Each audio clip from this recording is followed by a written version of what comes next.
Believe me, this isn't what it looks like. It looks like you were getting ready to climb that water tower. Okay, well, in that case, it is what it looks like. Gentlemen, I believe you both know Kimberly Rice. She's the director of Georgetown, Scott County Parks and Recreation. I don't believe I've had the pleasure. I'm Nathan Benjamin. You look familiar. Do you come here to the pavilion to work out? No, I'm not a big fan of gyms, or even exercise for that matter. The only time you'll catch me doing 12-ounce curls is when I drink me a beer. Now, Kimberly, this matter is of an urgent nature. Grover Turner's paddle is somewhere at the top of that tower, and we need to get it back. I'm sorry, Tom. I cannot let you climb that water tower. Our liability insurance is already costing us through the roof after that water polo incident in our pool. But that wasn't my fault. How was I supposed to know that those horses couldn't swim? But Kimberly, that paddle was stolen from City Hall, along with a host of other priceless items from Georgetown's storied history. I'm sorry, but I've got way too many things going on right now to deal with another tragedy on city property. Too many things going on? Like what? Well, for starters, we're trying to finish the building at the new soccer complex over on Lyle Road. Soccer? That ain't even a real sport. Why don't you put in a gun range instead? You could use soccer balls as target practice if you want to. It's a win-win. We're also trying to open a new lap pool over at Suffaletta Family Aquatic Center, but it's taking a lot longer than expected. Oh, really? When do you expect it to be finished? Oh, 20 years or so. 25 tops. 20 years? That's actually pretty fast for a government project. I just don't need any more people angry at me right now. Last week, an older lady threatened to kick my butt in the parking lot because we didn't have the pickleball court set up. People are serious about their pickleball. Tell me about it. Please, Kimberly, is there any way you can let us go up there? Not unless you can do it safely and without risking human life. Wait a minute. I have an idea. You want me to do what? I know it sounds crazy, but it's the only way we can get that paddle. A water tower? And how am I supposed to climb up there exactly? There's a ladder attached to the tower, but it was built for a person to climb, not a dog. Especially a small dog with little legs and small little paws. No offense. None taken. Jarvis won't be climbing that tower. He'll be flying up there using this. What the hell is that thing? It's a drone. I used to use it back in the day when I made documentary films. And for the last several years, it's been gathering dust in your office. Are you even sure it still works? It sure does. I used it this past summer to shoot some aerial footage for some of Ann's real estate listings. Oh yes, I remember those videos now. They were about as exciting to watch as your documentary films. We'll strap Jarvis to the drone and fly him up to the top of that water tower. That's brilliant, Michael. Simply brilliant. Are you sure that's safe? No, but it's our only chance of getting that paddle. What's the maximum payload on that thing? It don't look like it can carry that much weight, and let's face it, your dog is kinda chubby. Look who's talking. Its maximum weight is 1 pound. Jarvis, how much do you weigh? A little more than 1 pound? It appears we're out of options, gentlemen. A valiant effort nonetheless. I'll be sure to recommend you all for commendation medals at the next city council meeting. Not so fast, Mayor. I have an idea. You know that new liquor store over at Stampin' Ground? I should have known this would somehow involve getting drunk. Yeah, it's called Buffalo Spirits, right? Yeah, the owner is Rob Jones, who also happens to be the best electrician around. He'll know how to rig up the motor on that drone to make it strong enough to lift that dog. Then let's go, gentlemen. We haven't a moment to lose.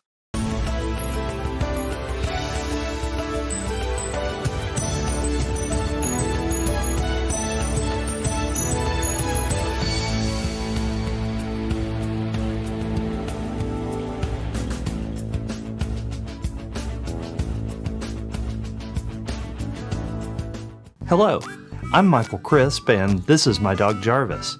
I'm not your dog, you're my human. There's a difference. Anyway, we're here to talk to you about health insurance. Health insurance? That's about as exciting as watching paint dry. I have access to plans that offer first dollar benefits, low deductibles, and unlimited major medical coverage. Can I choose my own doctors? I'm very picky about who sees me naked. You sure can. Because these are PPO plans, you can choose your own doctors and you don't need a referral to see a specialist. That sounds too good to be true. So what's the catch? No catch, you just have to medically qualify. These plans are designed for healthy people. Just call me and I'll ask you a few questions over the phone, and in just a few minutes we'll see if you qualify. Are fleas considered a pre-existing condition? I'm asking for a friend. No, Jarvis. Good to know. Today's episode of Georgetown, the animated series, is brought to you by Ann Huber, realtor with Lifestyle Real Estate. Born and raised in Georgetown, nobody knows the local housing market like Ann. If you're buying or selling, you can trust Ann to put her knowledge and experience to work for you. The Georgetown Insider. The stories aren't real, but they're real funny. And Georgetown Scott County Parks and Recreation. Growing strong roots for a healthy community. Oh, I'm sorry, I didn't see you there. It's okay. Accidents happen. I'm an insurance agent, so believe me, I know. Normally I watch where I'm going, but I'm just bent out of shape right now. There's a lot of stuff going on in this town that's got me worried. Well, I'm here to talk if you like. My name is Sophia, by the way. Good to meet you. I'm Jeanette Del Moro. You've probably heard of me. I'm pretty much a legend around here. I basically run Georgetown. Well, I'm kind of new in town. I just moved here from Richmond to open my insurance office. I visited Georgetown several years ago and I fell in love with the area and the people. I'm very excited to be back. Girl, is that an accent I hear? Where are you from? Sadieville? People assume that I'm from New York, but I was born in Yemen. Have you ever heard of it? It's not over by Millersburg, or is it closer to Cynthiana? It's a country in Western Asia. It's located on the Arabian Peninsula. Oh, girl, Georgetown has a peninsula, too. It's a subdivision off Payne Avenue. You should visit it sometime. Yes, it does sound like home. So what insurance company are you with? I hope it's not that one with that annoying little duck. I'd like to strangle that thing if I ever got the chance. I am with a different company. Can't you tell by the color of my blazer? Oh, I got it. In that case, I like you. And that's saying a lot because I don't like everybody. Come to think of it, I barely like anybody. That's good to hear. My office handles pretty much every kind of insurance you would need. Auto, home, life. Do you have life insurance? Oh, girl, I don't need it. I've already got a hole dug in my backyard. When my time is up, they can just throw me in it and cover me with dirt. Well, if you ever change your mind, let me know. Here's my card. All right, I'll hold on to it just in case. I know a few people around here that could use it, especially with everything going on right now. Everything going on? There's a giant bird out by the landfill that attacked my friend Rodney, and a giant catfish at Mallard Point that swallowed my bestie's dog. He's a little fur thing with a smart mouth. Rodney or the dog? The dog. His name is Jarvis, and he needs an attitude adjustment. Jarvis? Is he the little white Maltese? Speaks with a British accent? Yeah, that's him. I know him. I met him at Cordome recently. How about that? Small world. Yep, that's Georgetown for you. Small world. Nice store you have here, Rob. This place looks awesome. Thanks, boys. We got everything you need. Beer, wine, spirits, you name it. And some of the best bourbon you'll find anywhere in the bluegrass. Bourbon. The breakfast of champions. I have a very refined palate when it comes to bourbon. Do you happen to carry Kentucky Gentleman, Ancient Age, or Rebel Yell? Mr. Mayor, if I ain't got it, I can get it. Music to my ears, my good man. Music to my ears. By the way, are dogs allowed inside here? I guess I should have asked you before I brought Jarvis inside. Oh, he's fine. Is he like a comfort animal or something? No, if anything, Jarvis is more of a discomfort animal. He's usually pretty grumpy and not a big fan of people.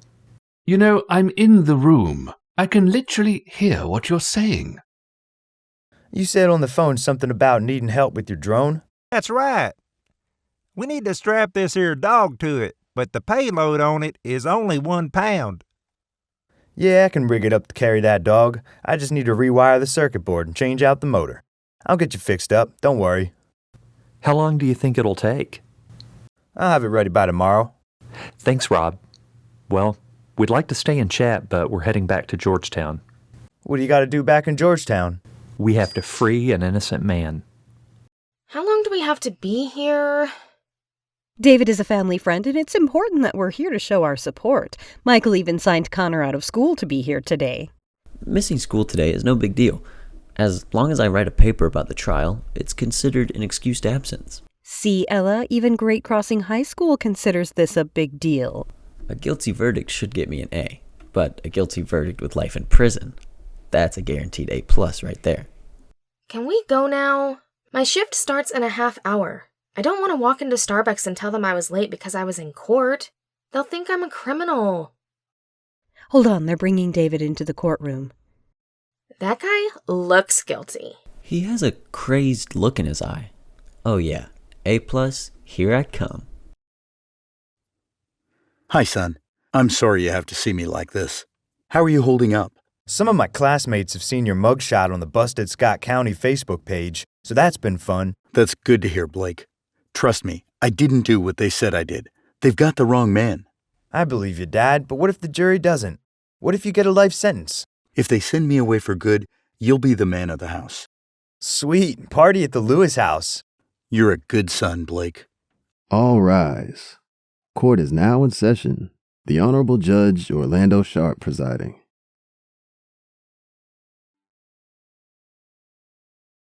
You may be seated. Members of the jury, your duty today will be to determine whether the defendant is guilty or not guilty, based only on facts and evidence provided in this case. Or you can ignore all of that and just go with a gut feeling if that works better for you. Is that understood? All right, let's get this show on the road. The prosecution may begin with their opening statement. Thank you, Your Honor. My name is Stephanie Littoral, and I will be representing the Commonwealth of Kentucky today. Members of the jury, this case is about greed, pure and simple. The dictionary defines greed as an intense and selfish desire for wealth or power. The defendant wanted the statue of Elijah Craig, but it didn't belong to him, and that's why he decided to steal it. Man, she's good. Ladies and gentlemen of the jury, my name is Ronnie Vinegar, and I will be representing the defendant, Mr. David Lewis. The prosecution would like you to believe that this case is about greed, but it's not. It's about deception. My client didn't steal that statue, but someone out there wants you to believe that he did. David Lewis is a good man. David Lewis is a fine man. But above all else, David Lewis is innocent of these charges.